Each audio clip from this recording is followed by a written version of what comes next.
Welcome to the Public Sector Podcast, a podcast designed to connect you with the greatest minds in government. This presentation was recorded live at a Public Sector Network event. Enjoy. The distinguished panel I have joining me today. So first, if I could call up Deputy Minister of the Ministry of Sport, Keith Palmer, please.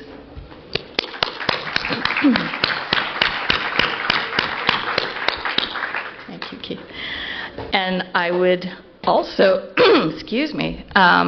love to call up Maud Murray, the Deputy Minister of Red Tape Reduction. Thank you, Maud.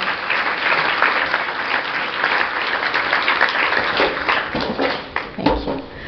Our third panelist is Greg Essensa, who is our Chief Electoral Officer, Elections Ontario. Thank you, Greg.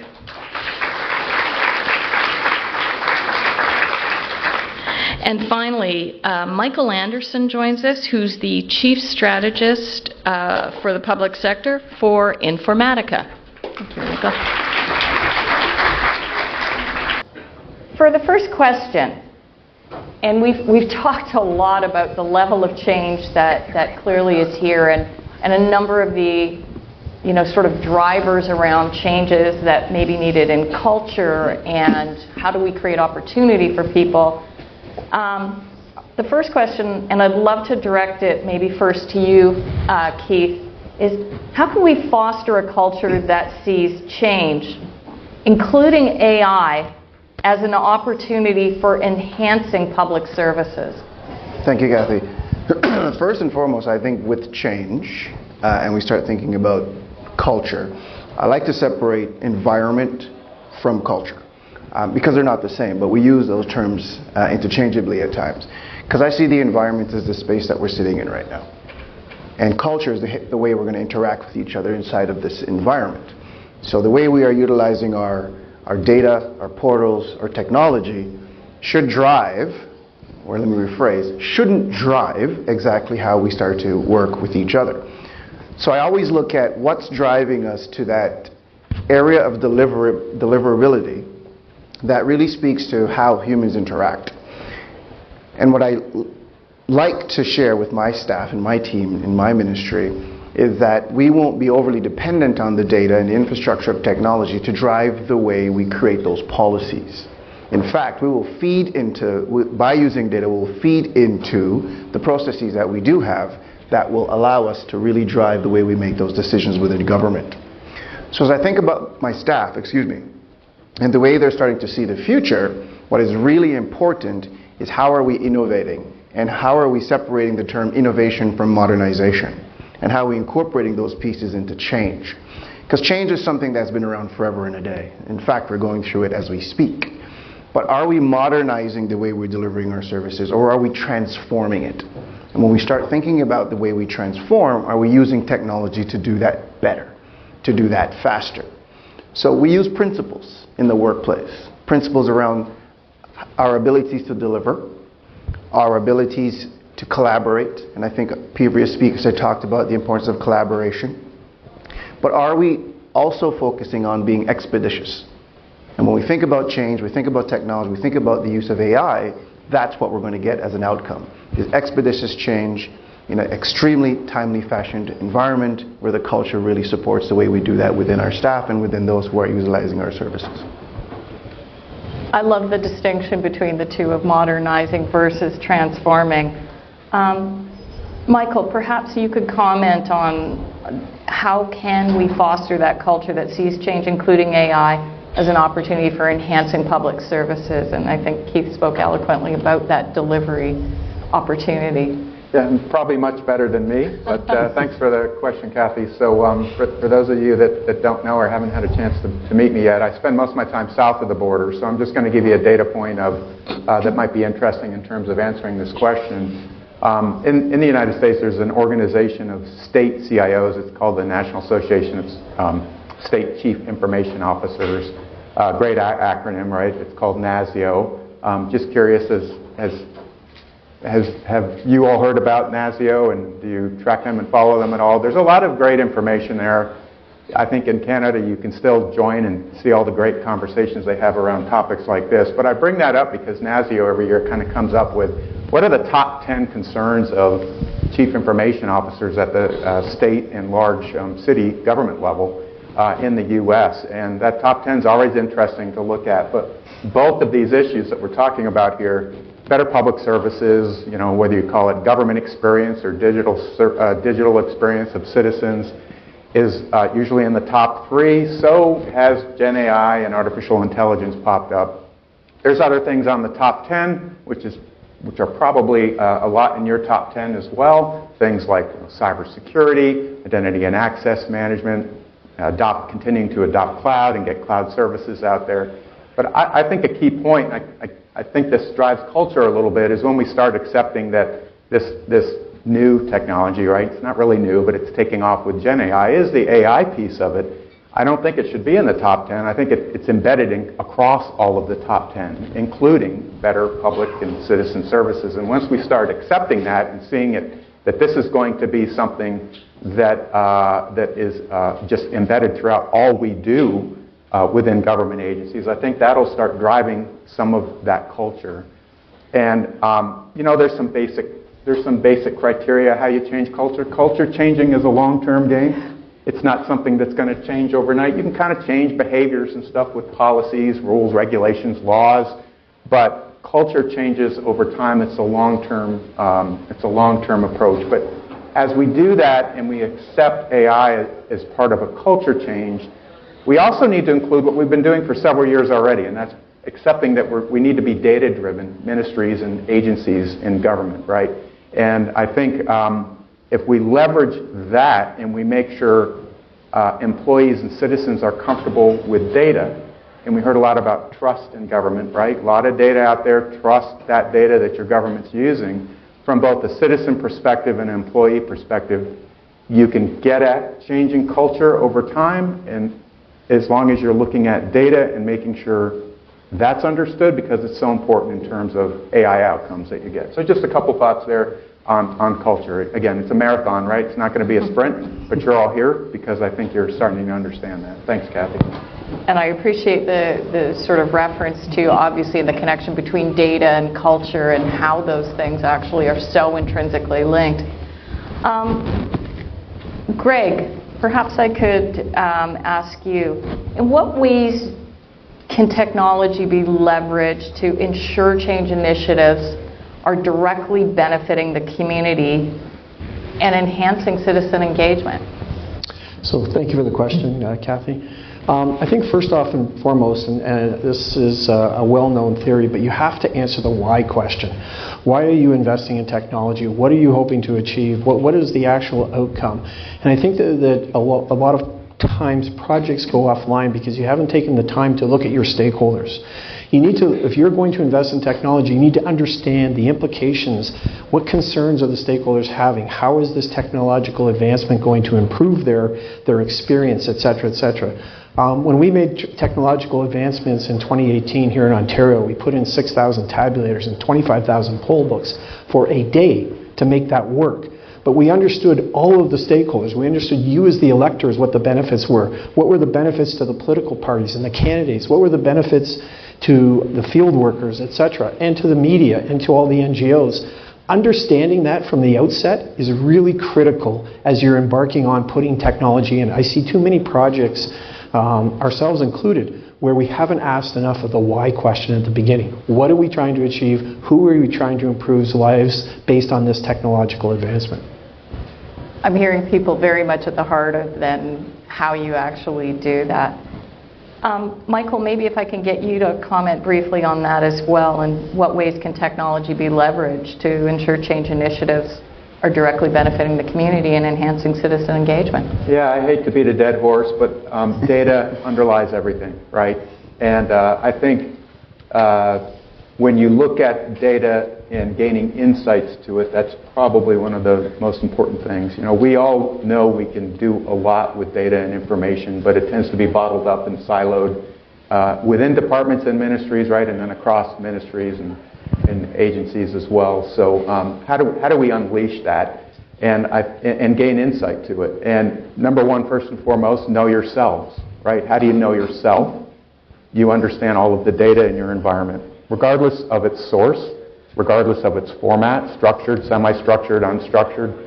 Understand yourself first, and how do you do that? You discover it and you catalog it, right? So you can find it and you manage that metadata. That's the first part. And then you put that governance wrapper around it, right? So you have common definitions, glossaries. You can find that data when you need to find it. You can manage the change of that data as it rapidly changes over time, right? Citizens move, they get married, they change names, et cetera, et cetera. Understanding that will help you understand better what the citizens need, and you get insight. And so you today sitting here probably have in your mind, given your daily routine, your daily responsibilities, what you need to know about your job and the functions that your job do and how it serves the citizens of Canada. Then there's stuff that you know you don't have that you need to have to gain insight into that. But what about the unknown unknowns, things you haven't even thought of, right? So being able to discover your data, catalog it, get insight to it through, you name your tool of choice, artificial intelligence, advanced analytics tools, there's a lot out there, but the data will give you that information you need to get that insight, and you may be surprised at that unknown insight that helps you do your job better and serve the citizens of Canada a little bit better. So some thoughts there from a data perspective and those fundamentals and the foundation that underlies everything we're talking about here today. Clearly data is key, as you said. Maybe shifting a little bit, because all of this is, again, there's a lot of transition we're talking about here. There's a lot of need to really bring stakeholders into this and place them at the center of this. Mon, perhaps if I could ask you, what strategies are effective then really in preparing and supporting employees through these and other kinds of transitions that really prioritize people-centric outcomes? Just to make sure that, excellent, my mic is working. Yeah. Just starting off, first of all, with the acceptance and acknowledgement of change being difficult, and that any kind of transition from A to B is going to be something that requires a lot of effort, and so resistance and challenges come with it. I think a lot of time we spend time kind of resisting the resistance, having this sense of, oh, it must mean that they're not as committed, or whatever the case may be, that we attribute to the concerns that are being raised, which are really opportunities for us to pause and think about how we go back to our fundamentals of, Greg, you mentioned the why, and just being able to explain really clearly what the why is, why this transition needs to happen, or the opportunities that we're hoping to go. Often when we think about the why, we talk about all the things that we're trying to avoid, the burning platform as a where that we often speak to, but it's also about opportunities that are out there that we would like to take advantage of through this transition or that change. So I think the communication of the why is a big part of it. And after sharing this plan, this vision, this wonderful thing that has been thought of, and the future that is contemplated, really stopping to understand what are the challenges that employees or other stakeholders are raising, and how do we address those things as part of the plan. Because I think what I've seen often in the past, and I've been guilty of this as well, where you go in with your perfect plan, and then any little thing that changes it slightly, you're just like, yeah, it's already there, right? Yes, it's already there, it's already baked in, rather than actually opening up your plan and being open to the idea of that change that is being suggested. That could make it better. So I think a critical part of it is being adaptable too with your plan when you go working with other stakeholders and employees. And then being able to provide the tools, the appropriate tools that people need to be able to help through the transition. it's wonderful when we've said that we're launching this X, this transition, and then comes the messy middle of like, what does that mean? How do we actually do it? While we're trying to get to the future state of perfection of some sort, which I would say you never really get there because it's always changing, but I digress. Let's stay in the transition period. And being able to then provide the right tools, provide the resources that people need so that they'll be able to come with the change. Culture, long-term game 100%, and it is what it is at that time when you're starting the transition, but as part of the transition, you're also changing it slightly. So what are the tools that people need and resources to be able to get there? And of course, recognizing when the teeny tiny thing that now we've been able to do has happened, and we celebrate it so that we can continue to build momentum and great energy around the project itself. But just first and foremost, I think we need to just accept and understand that the friction of the resistance is part of the process. And let's work with it rather than trying to curb it so that we can get on with the rest of it. I think it's all part of it. And so supporting employees throughout is part of that as well. I love the resisting the resistors. I mean, I'm definitely going to remember that one. And clearly, to your point, Maud, the tension on the wire that you have sometimes where you have to acknowledge that is really also part of the innovation process itself even. So, Keith, if I could ask you, how can organizations balance the need for innovation, such as adopting AI, with the preservation of traditional public service values that citizens trust and rely on? Thank you for that. I just realized that I got a promotion under my name there as the minister. Thank you very much.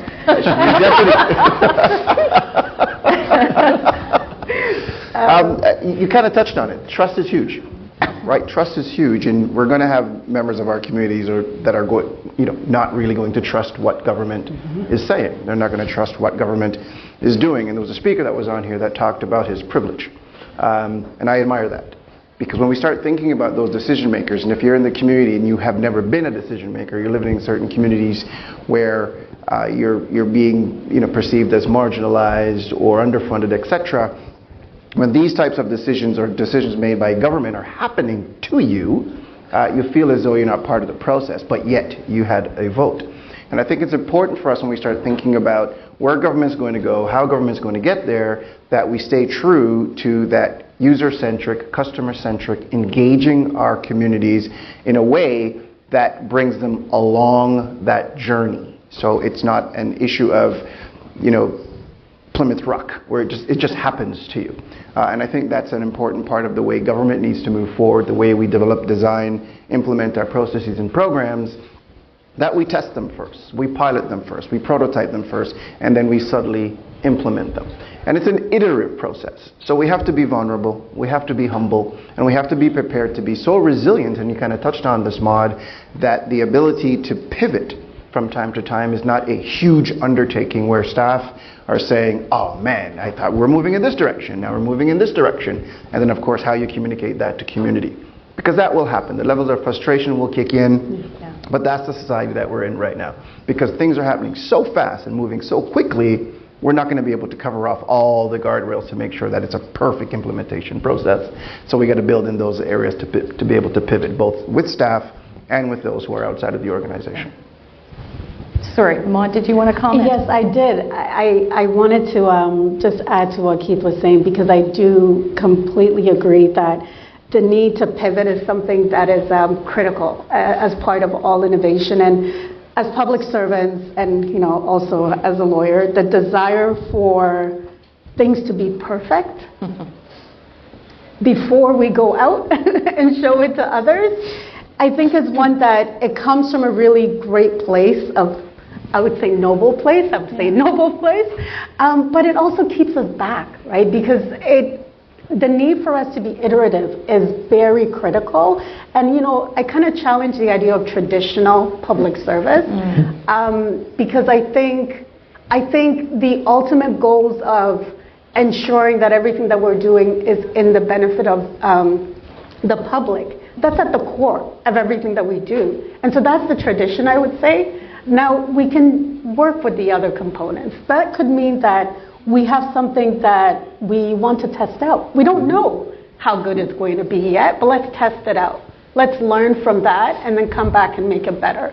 That's something that as public servants, I think is a big challenge for us, because there's also a lot of risk that comes with that, because the public will receive something and expect that it be perfect, because if it's not, there's a lot of criticism that comes with that. So this is the tension and the challenge that we're operating within, where we need to move quickly and nimbly, yes, but at the same time, we have to make sure that the blowback from moving quickly is not such that, that it's quite problematic. So that's something that I think we have to accept as part of the environment, and know that for us it is different. It's different in a way. I mean, private sector don't say, maybe it's your customers are not happy and so they're not going to buy your product anymore, or maybe your shareholders are not happy. So there are other drivers the private sector has, but for public sector, I think, the stakes are a bit higher sometimes.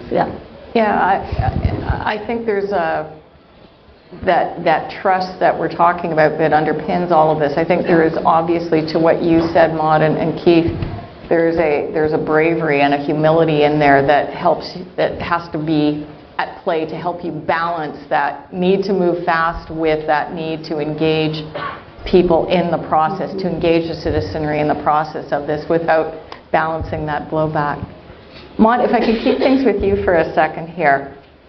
How do we ensure then that technological changes are designed inclusively, taking into account the diverse needs of all citizens, especially marginalized or underserved communities? I think the previous speakers talked about, or one of the speakers this morning spoke about how technology that it's about the policy and the actual strategic work that should be driving rather than the technology itself. And I think when we're looking at creating inclusive technology, we need to start at the conception phase of what problem we're trying to solve in the first place, and how does that problem actually present itself in different communities. And having that understanding, I think, is something that we can always do better on, because sometimes the focus area is maybe a small subset of the entirety of Ontario, and that those who haven't, communities that haven't been captured, we don't fully understand how a certain policy is going to impact them. So we need to start at the design phase of the policy itself, of how we ensure that we have a full understanding of how this issue actually presents itself. The issue we're trying to solve, the problem we're trying to solve, presents itself in different communities. So by design, 100%. And then once we have a sense of that, I think going and testing it again and making sure that, did we get it right? We recently, some work that we're doing on our end where we've talked to a whole bunch of people, other jurisdictions, ministries, etc., and then, went to talk to just regular people. Regular people, right? Like not someone who's in government or in public sector, but just another person, let's say on the street, of what do you think of this? Yeah. If we were to do something like that. So we need to do a lot more of that. And the communities that we reach out to do that, I think we have to expand that more than we've been doing in the past. So by design, 100%, and then being able to get that feedback in, make the change, get more feedback, testing it is also a big part of it. And then finally, multidisciplinary team. One of the things that I really, we're doing a lot of things in my ministry around innovation, surprise, surprise. Red tape reduction is really about making things better at the heart of it, right? Like in the regulatory space. And so we're doing some work where we have brought in tech people. The lawyers are there. The economists are there, right? So having a real multidisciplinary team, as well as users on the back end, on the operations side, it's incredible how many times we develop policy and then realized maybe the operations people were not in the room while we were developing, because they would have told us that wouldn't work, right? Like, this is a great, theory, but in practice, it's not going to work. So those are the kind of things you're able to get by having a multidisciplinary team. That's part of the development itself. 2-second add to that? Sure, please. Make it user-friendly, right? Make it easy. Everybody's not a data scientist, right? Everybody's not a data engineer. If you want to be able to manipulate data better, you should be able to go in and inquire of that data, just like you get out there and use ChatGPT or Perplexity or any of those great AI tools, right?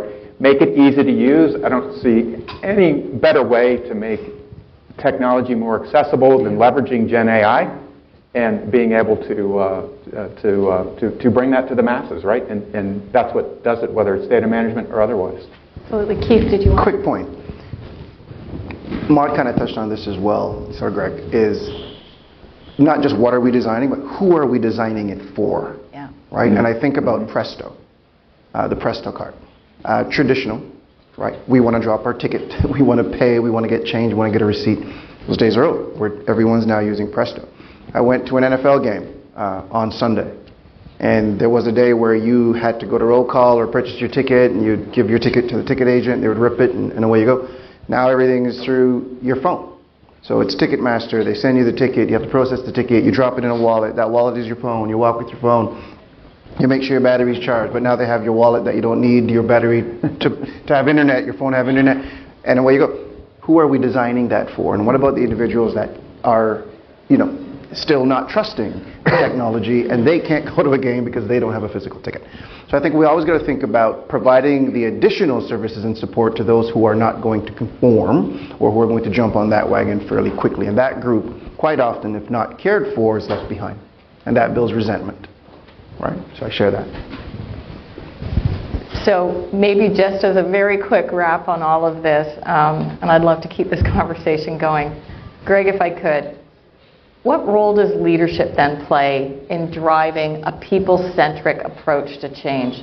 And how can leaders effectively communicate and inspire that shared vision for the future? I think leadership is the key. And I would charge all of you in this room. If your leader doesn't have a vision you understand, then they're not providing for you. A vision is key. You have to present a vision for your organization so that everyone in the organization understands that vision and how they can relate to that. And I see far too often, I read vision statements from governmental institutions, etc., that mean nothing to their staff. Your vision has to be usable, has to be attainable, and people in the organization have to see themselves in it.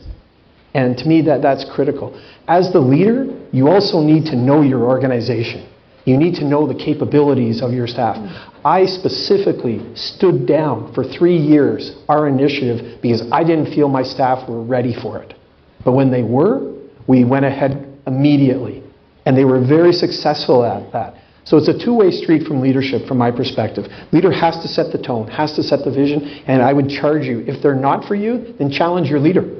Your leader has to be able to attest that they are providing that for the organization, and at the same time they are providing you the tools, the resources, and the opportunities to in fact innovate and change in a very principled and measured approach. Well, I think that's probably a very good note to conclude on. Keith, Maud, Greg, Michael, thank you. Want to hear more like this? Go to publicsectornetwork.co and sign up today for more free content.